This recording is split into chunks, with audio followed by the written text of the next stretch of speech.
Welcome to Think Big with Dan and Qasim. Join hosts Dan Melnick and Qasim Masood as they explore big ideas, limitless possibilities, and engage with visionaries, entrepreneurs, and thought leaders who dare to dream big, get inspired, motivated, and find practical tips for personal growth.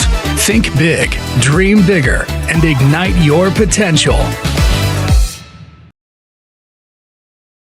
Welcome to Think Big with Dan and Qasim. And if you want to go ahead and introduce yourself, tell us where you live and what you do for a living. Sure. Hey, I'm Barry. I live in Brooklyn, New York. What do I do for a living? I do a lot of Facebook ads and website optimization and Facebook ad creative and lots of other things around that space. I consult, and I own a little piece of rotten gummy worms. I own a little piece of a performance creative agency called Ad Crate, and I do a lot of things. Too many things, it sounds like, I guess.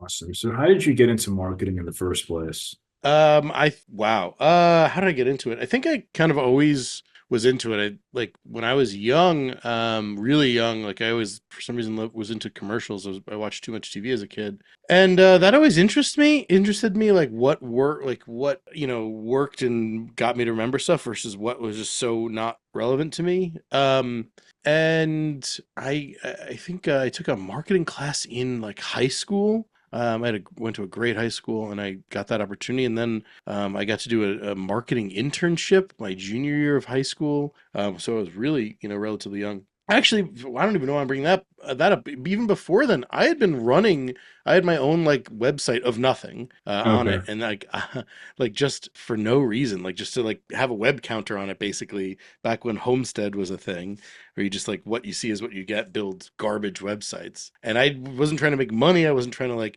whatever. I was just trying to like make that web counter go up somehow. And I did like an ad exchange, and like did these like ad exchanges I found online, and then eventually like used a like software thing to like build my own ad exchange, which was really weird looking back at it, as when I was probably like 14 I was doing that. So yeah, I don't know, I was always interested in that. It's weird like looking back at it because I don't remember the motivation. I just like enjoyed it and I was just passionate about it, and that's translated into a long career in doing Facebook ads. I'm happy to like dig more into that Let's entire dive into story that. because I could spend hours talking about Well, I'm just curious, right? Because obviously, like, yeah, what you do now is very different to when you were 14. Sure. But like in terms of like your business today, right? Like what exactly are you doing and how do you differentiate yourself? Because there are so many marketers. And I see your, make ugly ads. Obviously, that's like a differentiator. So yeah, if you can just talk more about that. Happily. I've just had a bit of a different background, I think, than a lot of the other people in the space. This will sound maybe egotistical or tooting my own horn, but I'm just going to say some stuff. Like, I don't want to put anyone down, but like if you compare, if you look at what I do in Twitter and LinkedIn and wherever else compared to some other people, I just have a different background. I never took a course. I took classes in college about marketing, but I never like took any sort of like course about like build an agency and do this and like these are the things. Like I've never done that. And I also like was never into affiliate marketing. I was never into black hat marketing. So like I've my whole career basically been like super white hat working for except for early in my career where I worked for like tiny local like sushi restaurant, local businesses. I've worked for pretty legitimate businesses, and I've been very fortunate that like once I kind of got into my career, I've gotten to work on some amazing brands and at some amazing, incredible agencies working on those brands across like just so many verticals and industries and sizes of brands and things. So I have a unique perspective, I think, in that I rarely subscribe to like one exact methodology about anything. And in fact, I think that's why some people enjoy my content, is like I can break down why a methodology works and why you think it works, or why maybe you think it works but it actually doesn't work, or why it works here but it wouldn't work here. So I really just love living in that nuance. And that's kind of how I've differentiated. I've also, while I was working at an agency, Thesis, where I was the head of growth, or VP of growth rather. This was a few years ago. And on the side, I got permission to work on Lone River Ranch Water, which is a hard seltzer. So I helped launch that, doing the ads for that in 2021. That was not D2C. That was not e-commerce. That was, retail in stores only, because it was a hard seltzer. And we scaled that sucker up and got that acquired after 1 year. And we had a lot of things to go right to get that to happen, but that was it. That was a huge experience for me.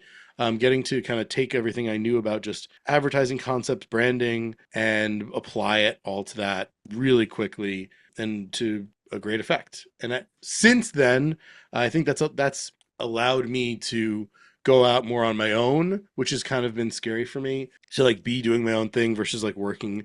I've always kind of worked at an agency or a startup Right. where, I had someone manage, like someone to go to for like support and guidance and pat on the back. And now I've just been on my own. So I'm just figuring out where to go. People like finding my content. They like asking me for help. And I try and provide help in the ways that I can. So I do hourly consulting.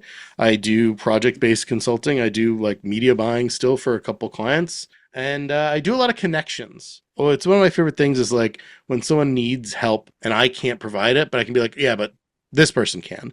And Right. I really enjoy doing that. And full transparency, I make some money doing that. But I only do that in a way, this is being very transparent. I only do that in a way that like everyone wins. Like I'm not Sure. shilling like, I'll make a quick buck. I'm usually setting up things where like I will make money for a long time because I'm setting up a partner that is going to work well for you for a Mhm. long time, which, right, that's where everyone wins. And then the agency or whoever that is happy for me to be bringing them a great client. Right. So Right. that's usually where I try and live, is like really getting to build those relationships and help people. But I guess like what in your mind is an ugly ad? Like what Sure. is like that differentiator Yeah. that Well, if we're you've talking ugly ads, sorry to interrupt you. I'll just dive right in. It's a yeah. great question. That's been a fun for me to differentiate on. Also, is just like it's very counterintuitive, very counter kind of culture. A lot of advertisers, marketers are afraid to do this, and it's just uncomfortable. We've been taught as marketers our whole lives, our whole careers, be polished and put together and make these things that, like look at this brand and they do this. And, we look at this, and all of our teachers and all of our managers and leaders and CEOs, all of these people are coming from past generations of marketing where all that made sense. A print ad, right, would be in a print magazine, and that magazine is filled with beautiful photos, right? Like I can't think of a magazine that would be filled with like ugly photos shot on a bad camera, like back in the day, when that was more common. So it would be weird if you had a magazine that had these, all these photos shot on a beautiful camera, shot in this beautiful way, and then next to that was like something shot on a Polaroid or like on a disposable camera. Maybe there's some instances where that would work, obviously stylistically, but you should be being intentional and thoughtful about crafting that message and crafting that visual. But now we live in a time where the content that's being consumed, the content that our ads are being next to in between, is not pretty.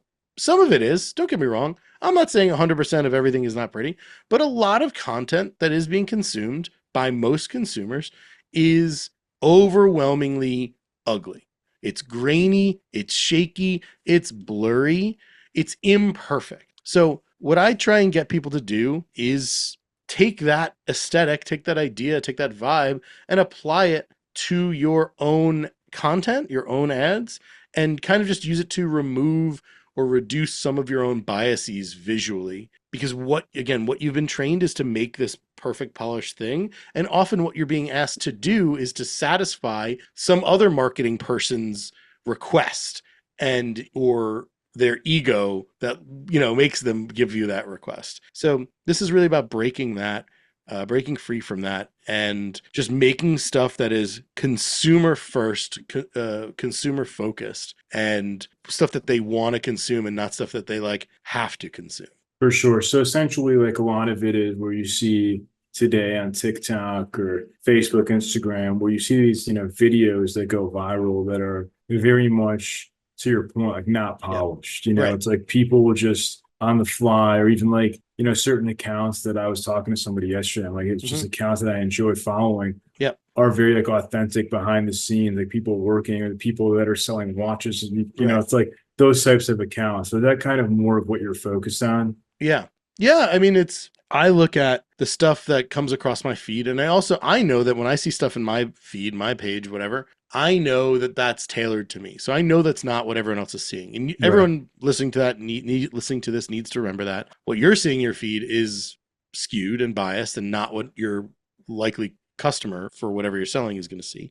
So I often tell people to make your own Instagram account or TikTok account for that brand, like not just to make for that brand, but like to go and engage with content that fits whatever you're working. So if you're working Right. on something for cars, make a car focused account, go search for car content, go so you can see what that content looks like in that space. What I'm saying is, I both look in those individual niches, but I also look more broadly overall at what is the content that is getting the most views.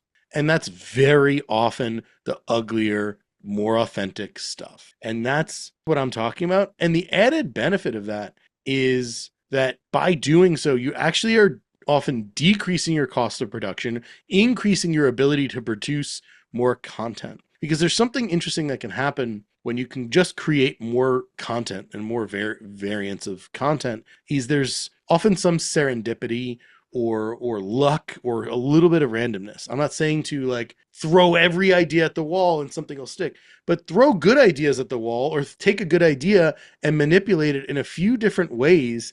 And one of those is more likely to stick than the others just by like something in the first second visually connecting in a different way. And you can't, even with thousands of reps, even if you're so good at making great hooks, it's still really hard to get it exactly right. And you're better off as an advertiser making multiple different versions with different hooks and different kind of concepts because you can, especially if you're doing them ugly, which means shot on a phone, you can edit it in CapCut or you can edit on just Descript or like whatever it is, and not overproducing it, not over touching it up, not over, anything it, but focusing on the content, the story. That's the hard stuff. And that's the stuff that the bar has been raised for that. Like we have to work harder than ever to get relevant attention and keep that attention and get them to take action. It is harder than it's ever been. And it is only going to continue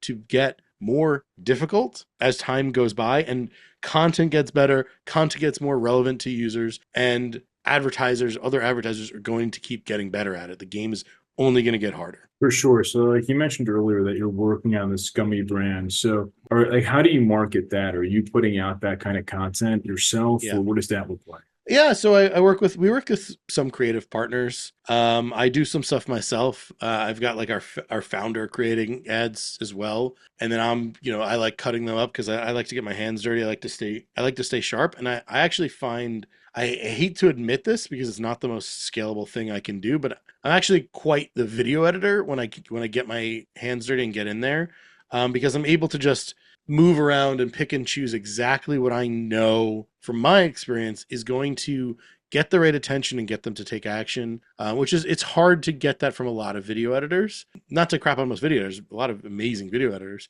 but it's hard to find video editors that have that incentive and that experience and understanding. So that's why I weirdly like to get in the weeds on that. I shoot some stuff myself, but again, we work with some different creative partners, including AdCrate, to get creative from creators, get some edits, and yeah. So we have a few streams, and that's generally what I recommend is like have an internal stream or two, have external streams, like the creative diversity you can get from that, and like allowing your external streams to vary or any of your streams to vary. Like the more rigid you are about like your brand guidelines and setting rigid rules, like the worse off you're going to be because you won't be able to find as many wins from the kind of randomness or serendipity that is possible. So have multiple creative streams and don't be so uptight about like how they do things. For sure. So obviously nowadays many organizations use AI in their business. So Yep. do you currently use AI? And if not, where do you Absolutely. think they can add more value? Yeah, I love using AI. I use it for just to kind of have a conversation with sometimes. I love to go to it with literally anything and just say like, where would you start? Or what I like to do is talk about like pain points and problems. Obviously not so much with gummy worms, but it's like, how do you come up with different angles? What are different things you can talk about and getting ideas from it? Being able to like just take positive reviews or negative reviews, both really, and put them in there and get help from AI to make content based on that. Right. Take those positive things and make content that like helps illustrate that.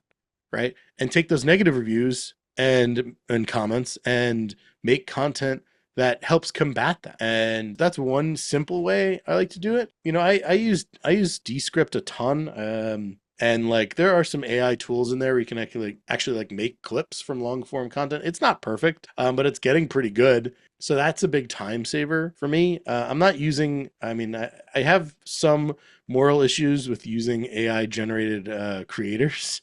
I think that if you're going to use someone like that, as long, you know, it is legal and as far as I know, and okay to do it if they're not using like an I statement, you know, if they're not acting as if they're real people. But I do have an issue with anyone who's like making ads with like totally fake testimonials from completely non-existent people. But yeah, I'm trying to think what else I use for AI. I use AI for landing pages a lot. And there's probably something else I'm missing, but yeah, I'm almost always starting. I hate starting from a blank page. So if I ever have a blank page, I'm going straight to ChatGPT for sure. So what would you say is like the one biggest piece of advice that you wish you knew before you got into marketing? I never would have really guessed that I would have gone back out on my own. It was like the first thing I did when I was in college and kind of after college, and I hated it. And I never thought I'd go back to it because I really didn't like the taxes, like doing taxes and invoicing and like managing all this garbage. I just wanted to be doing the things that I'm good at. That's really all I want to do. And I wish I could have known that there was this path for me to go out on my own confidently. I probably would have done it sooner before I had a kid, and I wouldn't be able to, you know, I just like look back and I put so much energy into these jobs that I had that were just jobs. And now I'm on my own and I don't have as much energy as I used to put into my own business. Right. Which is fine, but like it would have been neat to see what I could have done when I was like 28 with that energy that I had then and putting that towards my own work. You know, it'd be interesting to see, but I'm not going to complain. But that would have been interesting if I could have told myself like to believe in myself a lot more. For sure. Awesome. So if somebody watching this wanted to reach out, do you mind sharing your website or social media? Yeah, I have a very Googleable name, just Barry Hott, BarryHott. You Google that, you'll find me, hotgrowth.com with two T's, eatrotten.com. You can get our gummy worms. But yeah, I do hourly consulting. I do literally on anything. Like I had a great call yesterday with someone who wanted help with their career. I was surprised that they like wanted to pay me for that help, but like it was neat like for me to be able to give them career advice and I was very happy with the advice I gave that guy. And he, you know, I think it's what he needed. And usually what I get is a lot of business owners or agency owners who need help with their org, with like a landing page or more so creative or media buying. That's usually my bread and butter. I offer audits and stuff like that. So yeah, Right. reach out to me, find me on Twitter, LinkedIn, all that stuff. Awesome. Well, Barry, thank you so much for your time today. Awesome. Thanks for having me. Thanks. All right. Bye. See ya.